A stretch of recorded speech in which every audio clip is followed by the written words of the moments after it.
Fantasy and Some Flights, exploring the realms of beer, board games, books, and bourbon.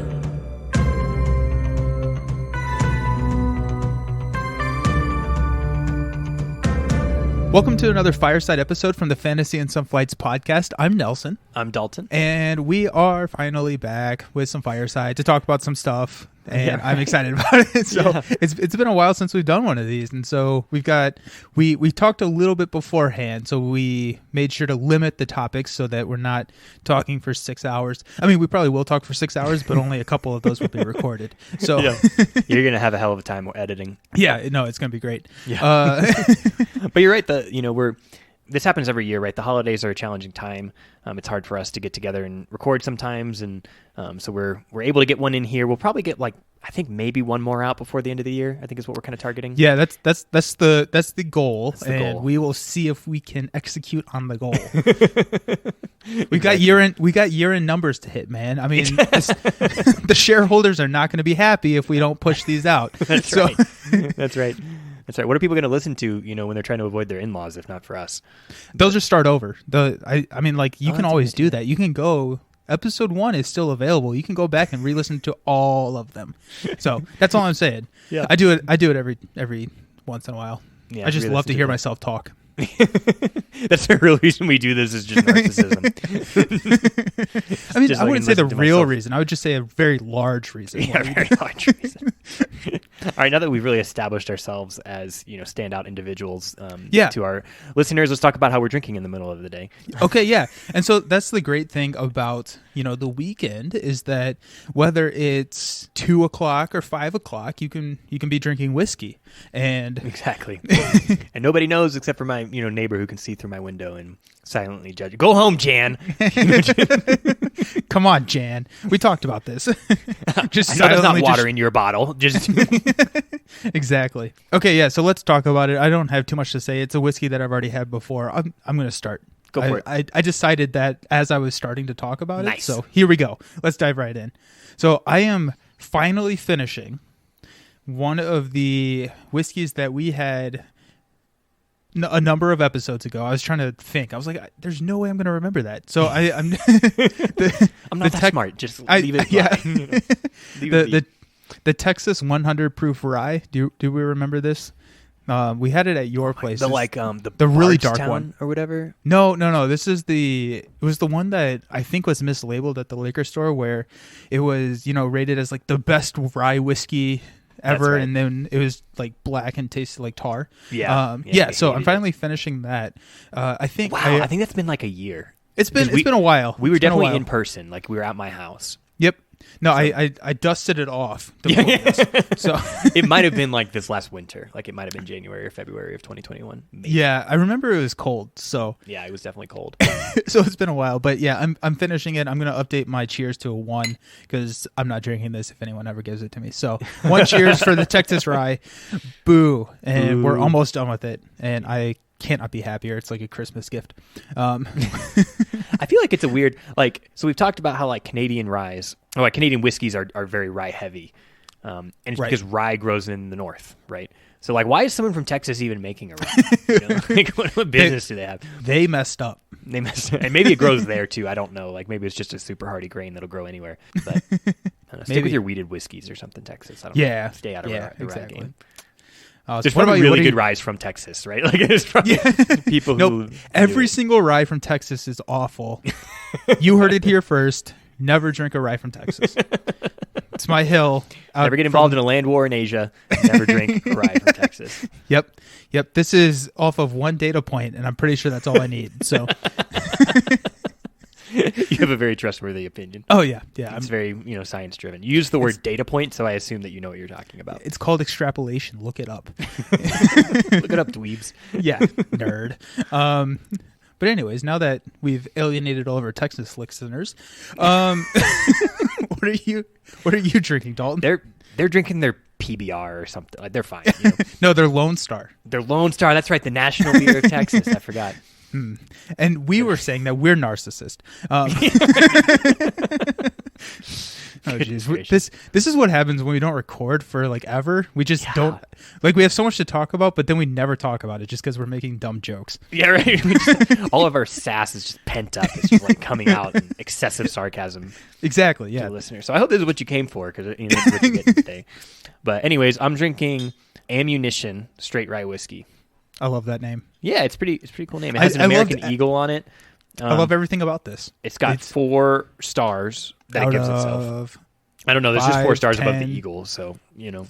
That's like cool. a general. Like a 4-star general. That's right. I think they really know their crowd, like because you can see it. Like it has this sort of like it almost looks like a burlap type of like like label old going school. on. Yeah. It feels very like Revolutionary War. I think it's like very like prohibition looking rye. Yeah, right? yeah. It's actually from California, surprisingly. Okay, that would have been the 49th state I would have guessed. Was like Hawaii last. yeah, Hawaii was last. So rye doesn't grow in the hot, so that's right. why.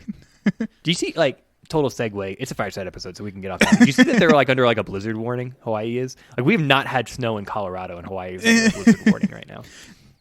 Cool. No, it's fine. Global warming's not real. It's fine. But Ammunition rye whiskey, that is real. So it's straight rye whiskey, small batch. It's finished in Pinot Noir barrels. So it has kind of this like really nice. I'm really enjoying it. It's in my natural like I stick around the $30 to $40 price point, and this is like I think this was like $37, and it's hard to get a good rye in that price point. And I think this one's really very nice. Like I would probably label it at a 3 cheers. It's not like blowing me away, but like I'd be happy to buy it again. Nice. It has the only like kind of weird thing about it is it has like almost like a black licorice type of like flavor in like the aftertaste. Interesting. I don't know if that's coming from like the wine barrels and like that's what I'm tasting. Yeah, I'm not quite sure where that's coming from, but it has like some fruity notes that you expect. It has like obviously like heavy rye notes. It has like some nuttiness. It's just like all around. It's very. I had this with my Thanksgiving meal. Actually, this is my Thanksgiving meal whiskey. Okay. Nice. Because I figured if it had a finish in wine barrels, then it was fancy enough to drink at a Thanksgiving dinner. Yeah, so. That is the bar. So yeah, exactly. And my soon-to-be mother-in-law, she really likes bourbon and rye as well, and so that's something that we kind of like share. We're like kind of the two in the family on that side of the family that like whiskeys. So I kind of got it for her to try as well. So we both really enjoyed it. I would happily pick it up again. Like I said, 45%. I almost said 45 proof. It's 90 proof, 45%. Oh, geez. Also, that's why it tastes so good, right? It's like 45 proof. There's like no alcohol in it. So Dalton's like holding it up to, and I see the back, and the barcode is an American flag. And so, oh my God, you're right. I don't know if that describes it any more than what we already have described, but I mean, it says on the side, the taste of freedom. I noticed that too. Taste of freedom, distilled, aged, and finished with hard work and American ingenuity. Wow. Okay. Cool. They're really they're going after a very specific market. I can't believe they made the barcode a flag. That's hilarious. Produced in small batches with 0 B. Okay, I'm done. I'm done reading the bottle. You've heard enough, but okay. So I just need to say real quick because I do believe in global warming. I hope that they came across as sarcasm, but now I'm like worried that it wouldn't. And so, I need to make that correction because I'm like, I would have not slept tonight. I was like, what if someone didn't believe me? Whatever. Right. Okay. So now that we've gotten that out of the way. The trouble word is believe, right? Yeah. Believe gives an imitation of choice, as if you can believe that water exists, right? It's not that you believe whether or not water exists. Water does exist.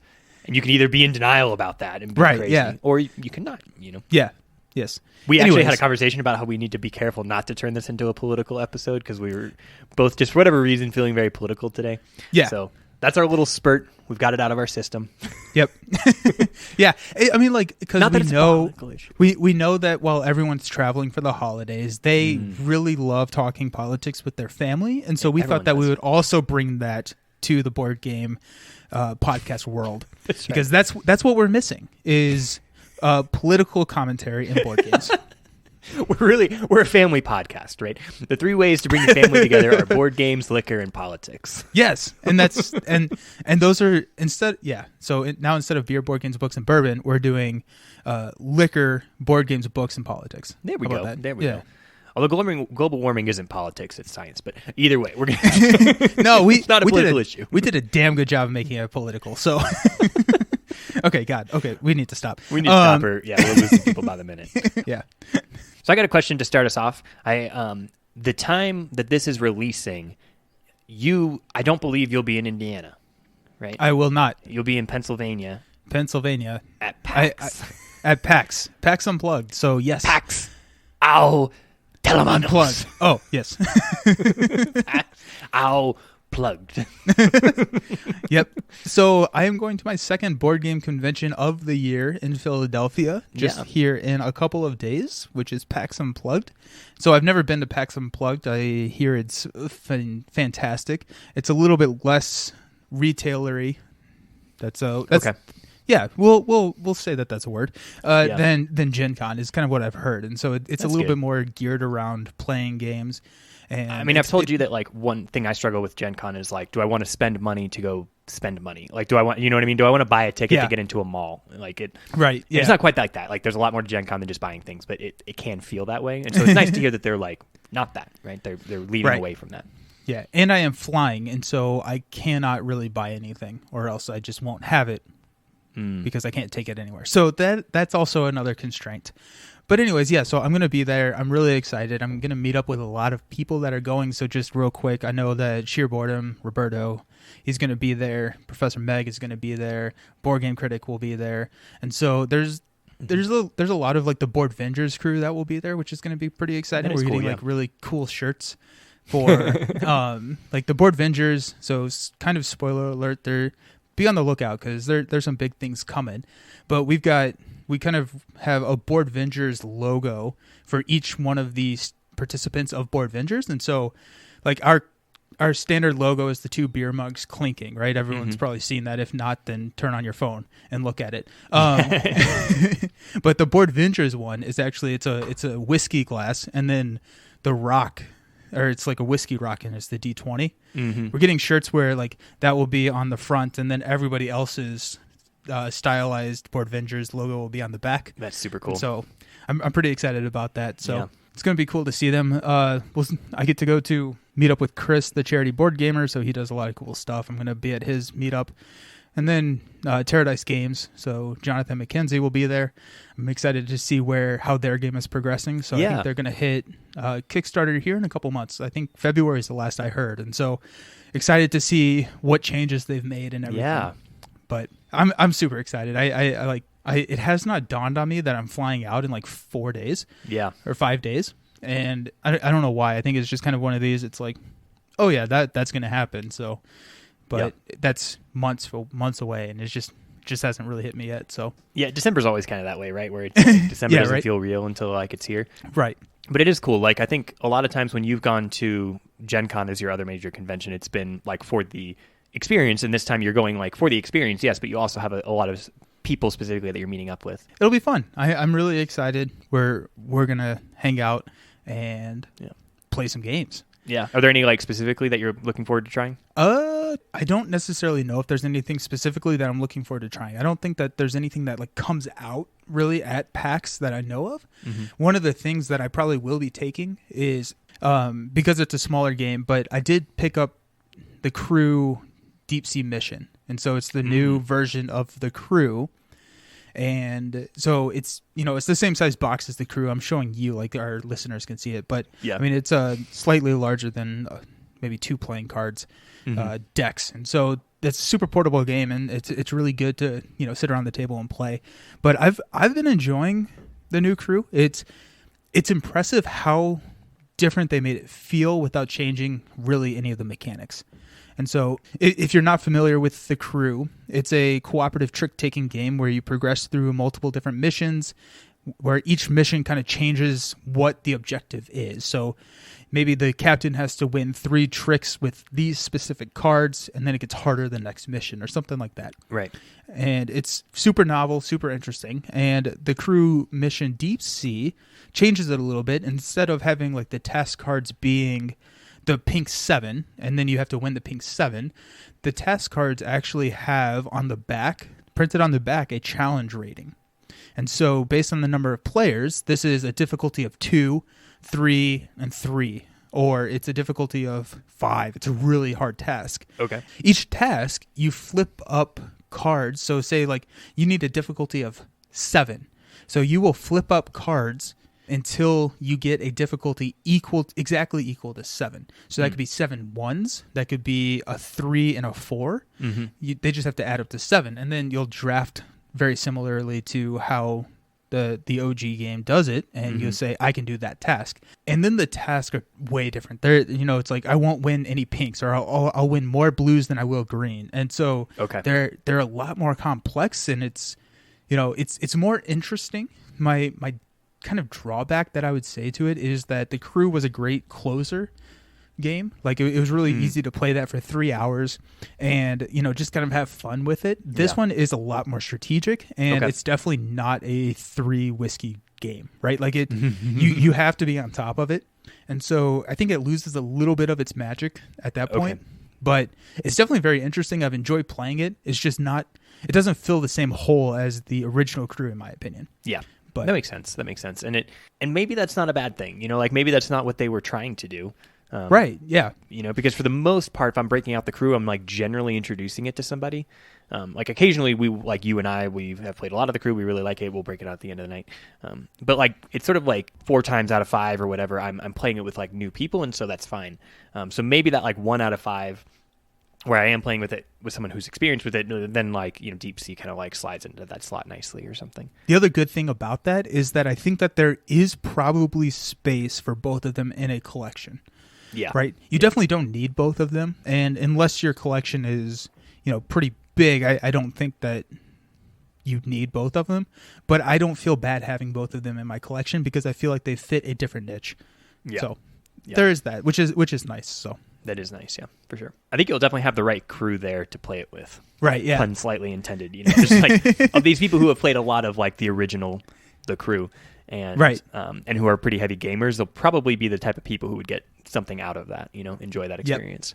I'll throw it in the backpack. If it never comes out, then I'm not going to be super upset, just because, there's going to be a lot of games there. And I know there are a lot of people driving, and so they're actually going to be able to bring some of the heavier stuff. Yeah. And so if I get a choice, I'm going to pick that. So we'll see how it goes. Yeah. But I'm excited. I'm really excited to finally meet some of these people in person. Definitely. Yeah. Okay. So we've covered, I guess, 2 out of the 4 pillars already. So we've done bourbon, aka whiskey, and board games. I think we're going to skip the beer unless you want to run and go grab a beer right now. I'm good. But let's hop over into books, which I think we have a lot of content for. So let's what have you been reading? What's been going on in your mind? Yeah. I think just briefly, I think I've already mentioned this, but just briefly, I read Rhythm of War before bed. Yeah. And so I think it's been about a month since we've talked about this, and so I'm like maybe a third of the way through the book. It just takes so long to read. It's a big book. It's a big book. It's absolutely brutal. I actually, when I first started, I was really struggling with it. Really? Just like struggling with like interest in it. And I think it was just because I didn't reread beforehand. Like I listened to some like summaries of Oathbringer beforehand. And I do feel like sometimes we've talked about this. Oathbringer is kind of a bridging book, it feels like, in some ways. And so the summaries I was having trouble like getting into, and I was like picking up Rhythm of War, and I didn't have the characters. And there's so many names in this book, there's so many named characters. Yep. And so they weren't always in the summary, and in like Taft, I think, like wasn't in, he just never came up. Right. And I was like, Taft, like who's Taft? So then I have to go look him up. I'm like, oh right, duh, Taft. I remember this guy now. Yeah. But like there was like a lot of that going on, and so like now that I've like gotten more into it and I'm remembering the characters and they're more established, like I'm feeling it again. But for a while there, it was I was still reading it at the same rate, but I was just like I wasn't maybe necessarily enjoying it as much. I think that it's also hard to make the transition from audio to book or vice versa, right? Like with. Like I just did this with Wheel of Time, which I think will probably be a discussion topic today. But like I just switched over to Audible, and like I switched back and forth, but like they sound different. Their pronunciations are different, and I think that's, at least for me, that's just always kind of been a hard transition. If I've like set out with audiobooks, it's easier for me to finish and maintain my interest with audiobooks rather than flipping over to maybe like physically reading. Yeah. And I don't know why I didn't want to listen to this one. I think it just felt like there were so many books that I wanted to listen to actively. and fewer books that I wanted to like physically read, that I didn't want to take up like 60 hours of audiobook listening with Rhythm of War, whatever it is. I don't actually know if it's 60, but I feel like it's probably not far off. But you're pretty close. And so I think I just like and also my soon-to-be brother-in-law who like lives in the same town, like he had a physical copy, and so it was like, oh, okay, I'll just borrow that, and this is kind of natural. Nice, yeah. But you're right, the transition is a little odd, and when you like read something, you're like, do I know that name? Like, and I pronounce it differently in my, or he pronounces it differently. Yeah. So how far are you into it now? I'd say about a third. I think I'm on. Okay. Yeah, I think I'm on like somewhere in like page 300, like mid 300s, and I think there's like 1,100 pages or so. Okay. Cool. Nice. Roughly a third. But nice. It's starting to kick off too. That's the other thing is like when it started. So between the two, there's a time skip, and obviously you don't have to know the story for this to be relevant, but just know that there's a time skip because there's like kind of a prolonged like war basically going on, and so he skips ahead, and so a part of that too, part of the confusion for me was like, have I heard this before, or is he introducing something new that he's explaining out of the time skip, right? And so it's like, do I need to go look this up, or is this actually new information to me as as a reader, right? And so, and it kind of just felt like picking up in a new point in the story, like everything that had previously been addressed kind of like closed out, and so there wasn't like a continuation feeling. It was like hey, we're dealing with totally new issues and topics, and here's some new characters. Do I know that character, or is this a new like just stuff like that? Yeah. Okay. Yeah. Well, I think the more I get into it, I'm struggling too with like, do I actually recommend this series to someone, or do I just tell them to wait for book 5? Because like Sanderson is consistent. Like he consistently puts out these books every like 3 to 4 years. It's not that long to just wait for book 5. Like at this point, since 4 of them are out, would I recommend that they just wait and read the whole series versus kind of having to do the break that we did, right? Of like stopping at Oathbringer and then having to wait like a couple years and forgetting everything and trying to pick it back up again because it's so complicated. It's such an intricate series. Yeah. Yep. That's an interesting point. Yeah, I could see that. Like if you definitely have other stuff to be reading, I could see the appeal of waiting. Mm-hmm. I would also say that they're awesome books and that it's not the worst thing in the world to read them twice. So yeah, because I have read them twice now. Yeah, listened to them twice. So I took up 120 hours worth of audiobook listening with the Rhythm of War. That's like you listened to Rhythm twice? I think I'm gonna have to go. Yeah, I have to go back and look at my Goodreads. I think I did. Okay. But maybe not. Probably no, Oathbringer. You would have read Oathbringer twice. I definitely read Oathbringer twice. I read the first. I actually don't think I listened to Rhythm twice. So I listened to all of them right before Rhythm came out, and then I listened through Rhythm. I have not listened. Yeah. Okay. Yeah. Yeah, that makes sense. It's fine. You're just lying to the listeners, but that's fine. And this is the first time I've ever done that, so it feels weird. This is new. I'm not sure I like it. Yeah, but I mean, now that I've gotten one out, I might as well do some more. Right, you broke the dam, so it's easy now. Yeah. Anyways, the bigger thing that I wanted to talk about is Wheel of Time. We made a commitment on a recent episode. I think it was like 1 or 2 episodes ago, where we were just feeling commitments. Right, we were like, we're going to do all these like crazy things. One of them was we're going to actually read Eye of the World, the first Wheel of Time book, and try not to get too hooked and force ourselves into reading all the rest of them. But I'm mostly done. I think I'm on chapter 52 of 53 or something like that. Okay. Yeah. I'm listening again, so I don't always track the chapter that I'm on, but I'm in that like realm. It's definitely at like the climax. Like like stuff's come together. So far, I understand the hype. Like I totally understand why people love it. It's fun to read and just see how this book has influenced other fantasy. Yes. Yeah, absolutely. Because I think I looked it up and it came around. I believe Eye of the World came out in 1990. It's like in that realm. Like it might have been 89 or something. But if I had to guess, I would have said 90. So that probably means that it's correct. I know it's older than we're us. thinking that. Yeah. And so it's like right sort of at the cusp of modern fantasy. So there were like fantasy was being written beforehand. It's not like it was totally novel. But you can first of all feel that like the main influence is Tolkien for sure. Like there's a lot of Tolkien influence. But then you can see that there are like some things that were like kind of baby concepts that Game of Thrones picked up, that the Inheritance Cycle picked up, although he picked up a bunch of stuff from everybody. So it's not like that was totally novel, but like definitely stuff that he picked up. I remember reading it and being like, "Oh, this is where Urgles came from." Yeah. Oh, okay, cool. That was like the one thing that I was like, I don't know where Urgles came from. They're like kind of a cool twist on orcs. Nope, turns out they're actually they're just not. Yeah, they're from Wheel of Time. Yep. I see the biggest parallels between the inheritance cycle, Aragon specifically, and the Eye of the World.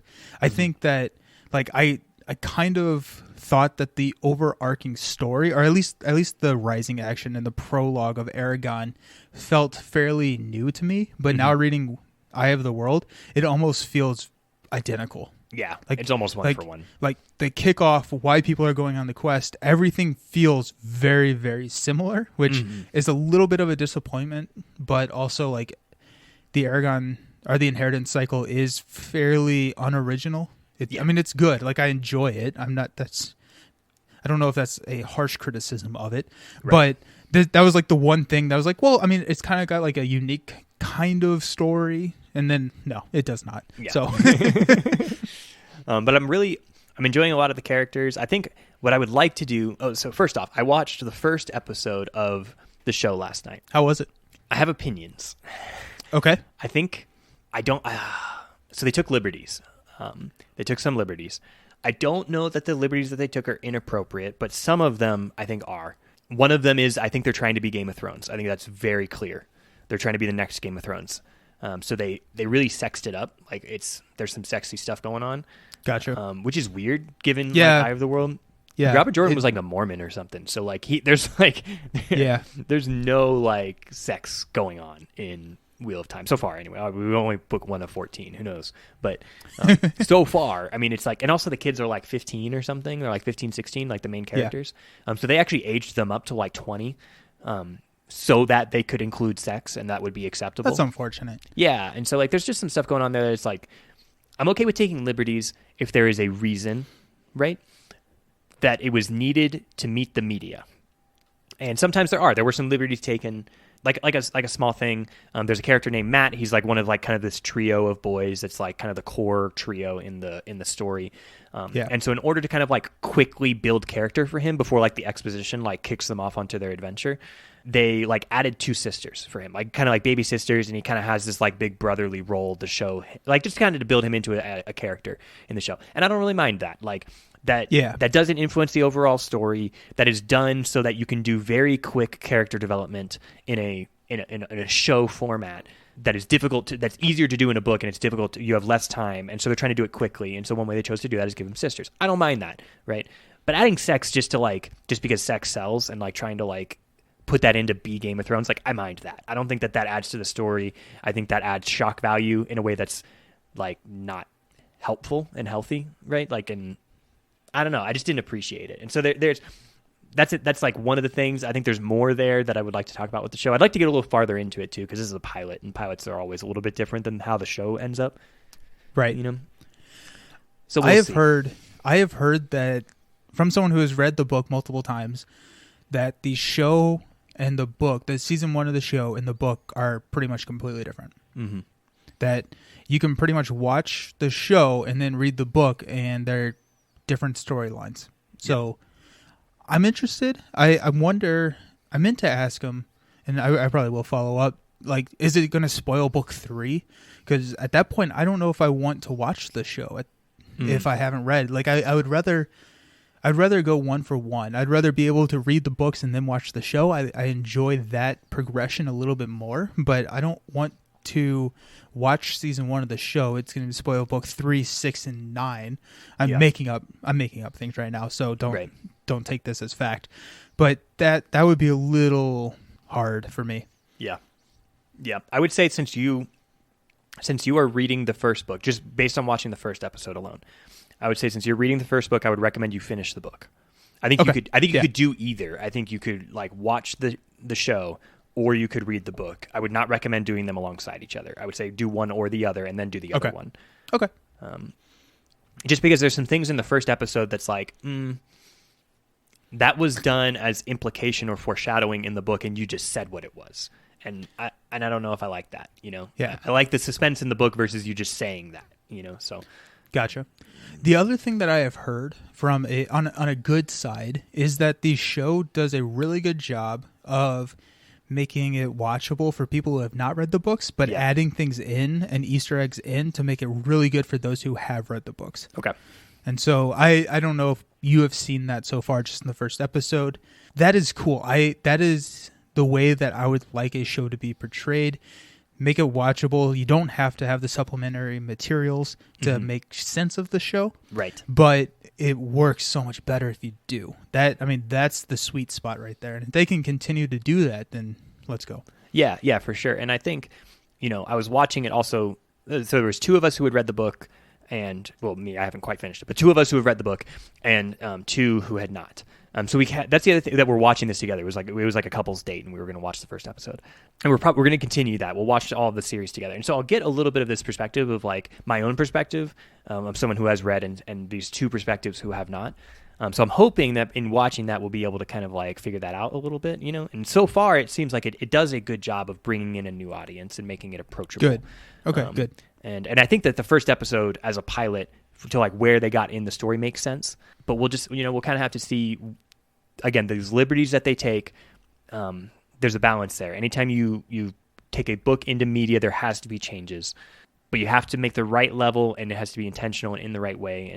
And so we'll see. Right now, I think they're riding a balance. I don't think they're totally tipped onto the bad side of it. I just think that like I didn't personally agree with a couple of the choices, but some of the other choices I did personally agree with. So they obviously have the funding, they have the backing, they have a lot of things going for them that could be really successful. Cool. I'm still like the first episode wasn't like, yes, this is going to be awesome. It was like, jury's still out for me. Yep. Personally. Okay. So we'll see. That's interesting. Yeah. The thing that it does have going for it is that the series is finished. So they may just be telling the story slightly differently. So because they don't want 14 series or 14 seasons. That's the word. Yeah. 14 seasons of this show. And so they may be able to write it into a 6-7 season. Mm-hmm. I feel like that would make sense. Like if they tackle 2 books at a time per season, I think that would make sense. So I just may want to stop watching if like they reach the end of the first book. I might be like, time out. I'm gonna go like read the second one. It'll take me a week, and then we'll watch the rest of it. We'll be back in because they're decently long books. Like I think the audiobook is like 29 hours for the first one. Sounds right. Yeah. So it's not going to take you forever to read them, but they're not a night read, right? There's a lot of content there. So yeah. But generally, if I'm like really hooked on a book, I can usually get through like something around 20 to 24 hours of audiobook in like a week if I'm like really interested in it. Yeah. Because that's in the realm of like 3 or 4 hours per day, and like generally between like driving, working out, eating lunch at work, like just different stuff. I can even like some of the work that I do personally, like I can listen to audiobooks while doing. Okay, yeah. So like I can kind of get through that. Nice. I don't know. I'm excited. I think I would like to. My ideal would be, and we've talked about this a little bit. My ideal would be to be able to kind of take this as a case study of implementing books into media, because it's a very recent study, and we've always wanted to do an episode on that. It's a topic we've talked about a lot. Yeah. And so, maybe rather than doing like a strict analysis just on Eye of the World, we've talked about it could be fun to kind of do this as a sort of a case study episode of how this specific one was implemented.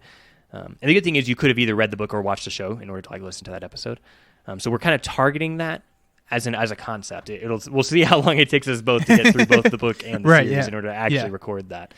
So I'm not giving promises about when it's going to come, but I think in the future you can kind of look forward to that as an episode. I think it'll be fun. Yeah, I'm excited for that because we are getting to the point where there's a lot of content to draw from to fuel that episode, right? Mm-hmm. And I feel like people are getting better, like as we go along, with the exception of probably Lord of the Rings, right? That was a fairly old media implementation that I thought was probably top tier. Yeah, for sure. But I think that as we go along, people are getting better and better at transitioning into a TV or a movie. So I am excited for that episode. I think it'll be a really good one. Yeah, definitely. Want to do an icebreaker? Yeah, I think we got time. We can squeeze in an icebreaker. Alrighty. So our next topic is going to be a comparison between the I was about to say the Eurotrash. The Eurotrash. Great. Now we've alienated all of our European listeners too. Yeah, damn it! It's Come called on, Catan. It's going to be a comparison between our Euro games and Ameritrash games. Yep. So, I think Ameritrash is probably comes off as derogatory, so I like to call them Amerithresh because I feel like that describes them slightly better. Yeah. But the comparison between Euro and Ameritrash games. And so our icebreaker today comes to us from Kim, and her icebreaker is, what is the most ridiculous board game theme to explain to somebody? And I'm really excited to hear our listeners' our answers to this as well. Yeah. Because there are some crazy ones out there. Yeah. Yeah, especially because like we don't, and this is almost a preemptive thought to the episode, is we both generally don't lean into theme as a reason why we buy a game. And so just make sure the cues are different colors, then it'll be fine. Exactly. Exactly. And so because of that, like we don't have a ton of games that are like super, super ridiculous in theme, but we're also willing to play games if they are really ridiculous in theme. Right, yeah. Right. I mean, twice. The way that I think about it, and I feel like we're just going to let's just do the episode now. Okay, sure, we'll just do the episode. No. So the way that I think about it is that theme never subtracts, it can only add to the experience of the game. Mm-hmm.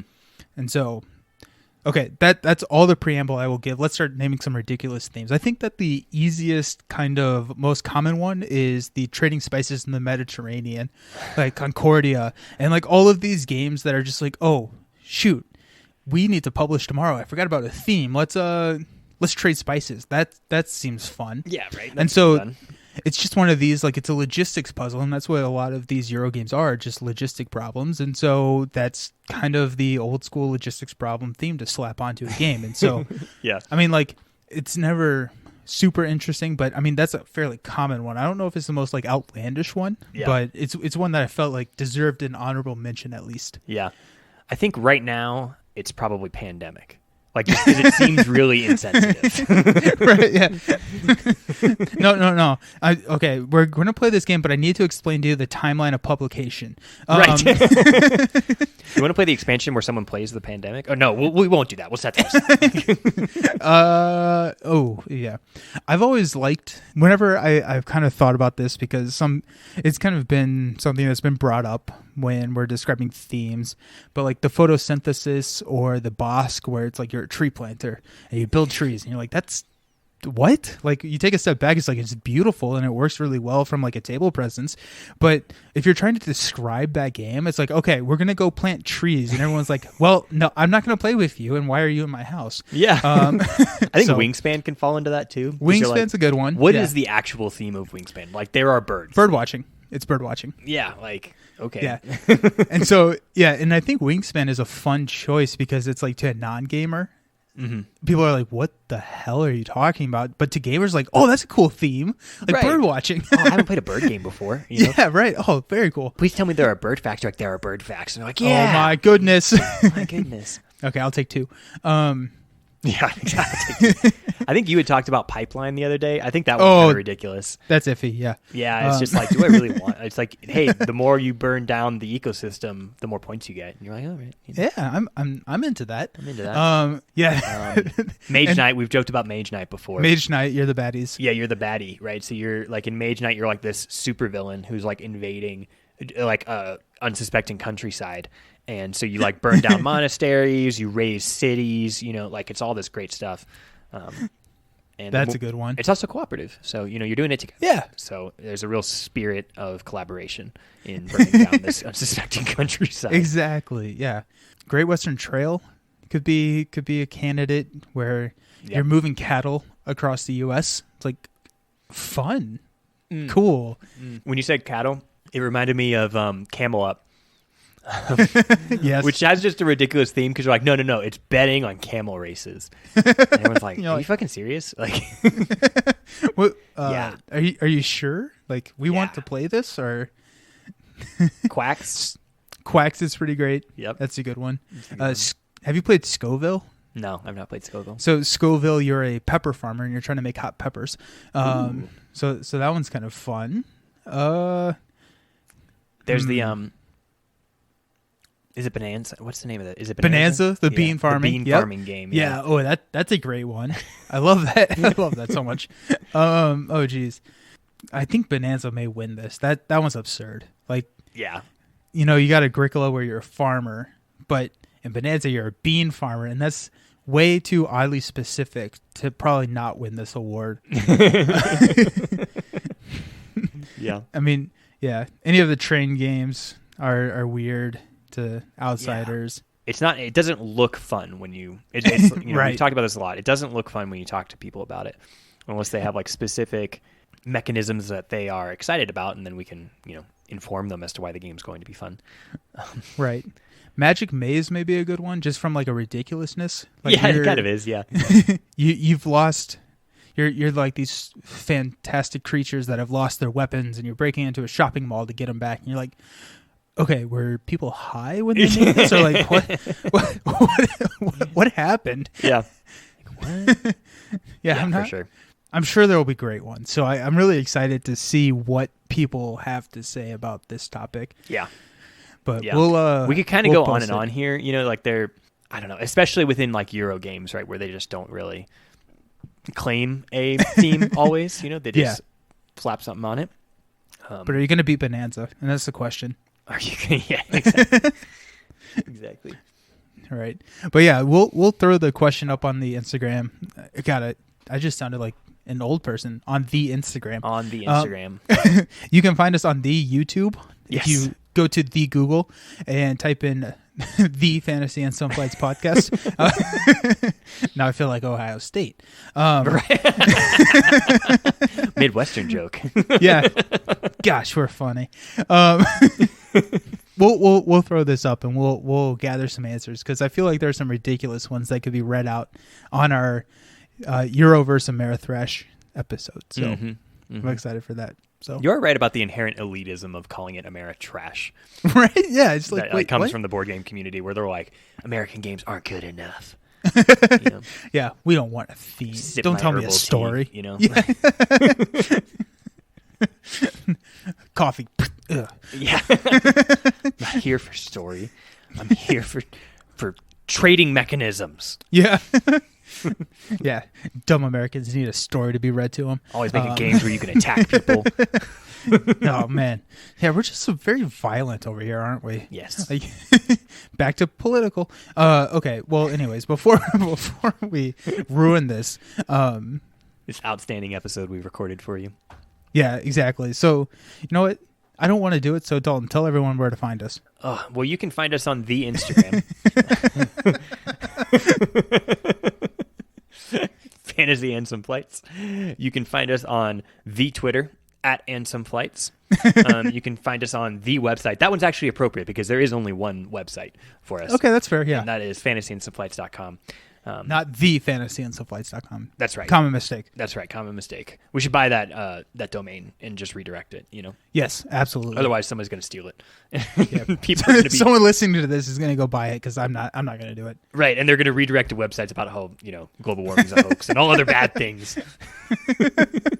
Oh, no. That's the main place to find us. If you want to find Nelson, you can find him at the following address. Or specifically P.O. PAX. Box. P.O. Box, right, exactly. Or PAX. You can find him at PAX. I will be at the Holiday Inn in Philadelphia, the one that's not a COVID hotel. If you show up and people are sick, it's the other one. Yeah. Okay, wait, did I tell you this story?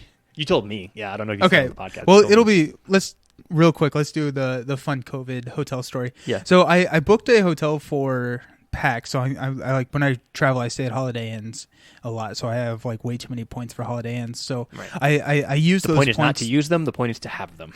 Yeah. And I have a lot of numbers. So I booked these hotel rooms like way in advance, and I got a call probably 2 months ago saying like, hey, like, we've been a COVID hotel and the government just asked us to extend through December, and so we're gonna have to reschedule you and rebook you.